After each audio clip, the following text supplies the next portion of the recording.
மச்சான், டேய் ம் ஏன்டா ஒரு மாதிரி இருக்க? கொஞ்ச நாளாக எதுவுமே சரியில்லை மச்சான். பிஸ்னஸில் அடி, கல்யாணத்தில் பிரச்சனை, ஒரு மென்டல் பீஸே இல்லைடா. எதை தொட்டாலும் விளங்க மாட்டேங்குது. இதில் நாளைக்கு ப்ராஜெக்ட் ஃபைனல் அப்ரூவல் வேறு.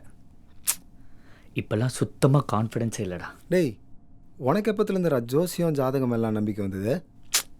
இப்போவும் பெருசாக நம்பிக்கைலாம் இல்லை. அம்மா தான் இந்த அட்ரஸை சொல்லி பார்க்க சொன்னாங்க. ஓ, ஆனால் இந்த ஆள் ஒன்றும் சும்மாலாம் இல்லையா மச்சான். பார்த்து ஒரு வார்த்தை சொன்னார்னா அப்படியே நடக்குமா. இந்த ஜோசியம் ஜாதகம்லாம் சும்மா அப்படின்னு வானுங்களே, ஆமாம். அவனுங்க கூட சீக்கிரட்டாக வந்து பார்த்துட்டு போவாங்களாம்.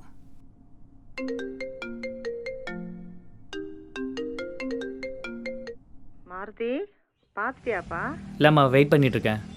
சரிப்பா, மனசை போட்டு ரொம்ப குழப்பிக்காத. நீ வேணா பாரேன், அவரை பார்த்துட்டு வந்தீங்கன்னா எல்லாம் மாறும். சரிம்மா, பார்த்துட்டு என்னன்னு சொல்கிறேன். அப்புறம் ம் பரிகாரம் ஏதாவது சொன்னார்னா மச்சான். எழுதி வாங்கிட்டு வந்துரு. உள்ளே கூப்பிட்றாங்க. சரி, நான் கூப்பிட்றேன். வாழ்க வளமுடன். ஜாதகம் சந்திரன் சூரியன் சுக்கிரன் புதன். பா, அருமையாக இருக்கப்பா நேரம். என்ன நம்ம இவ்வளோ பிரச்சனையில் இருக்கோம், இவன் நேரம் நல்லா இருக்குன்னு சொல்கிறான் தானே யோசிக்கிறீங்க? உங்கள் கெட்ட நேரம் எல்லாம் முடிஞ்சுது. திருமண தடை, தொழில் சறுக்கல் எல்லாம் விலக போகுது. இனிமேல் நீங்கள் தொட்டதெல்லாம் தொலக போகுது. உங்கள் கை பட்டதெல்லாம் பளபளக்க போகுது. இனிமேல் நீங்கள் பண்ண வேண்டியது ஒன்றே ஒன்று தான், முயற்சி. முழு மனசா நீ முயற்சி பண்ணினா உன் வெற்றியை தடுக்க யாராலையும் முடியாது. உன் டைம் ஸ்டார்ட் ஆயிடுச்சு, நீ தைரியமாக போ.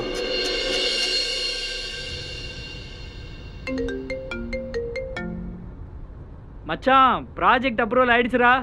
டேய், சூப்பர்ரா. நான் தான் அப்பவே சொன்னல உனக்கு நடக்கும்னு.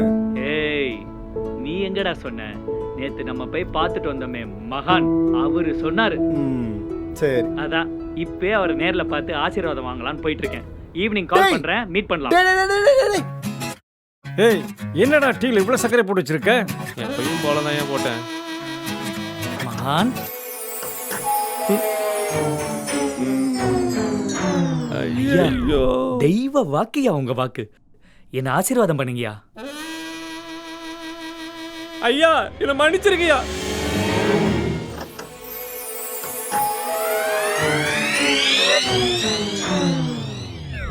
ஐயாவுக்கு உடம்பு சரியில்லையா? போயிட்டு நாளைக்கு வாங்க. என்னாஜி இவ்வளோ நேரம் வெயிட் பண்ண?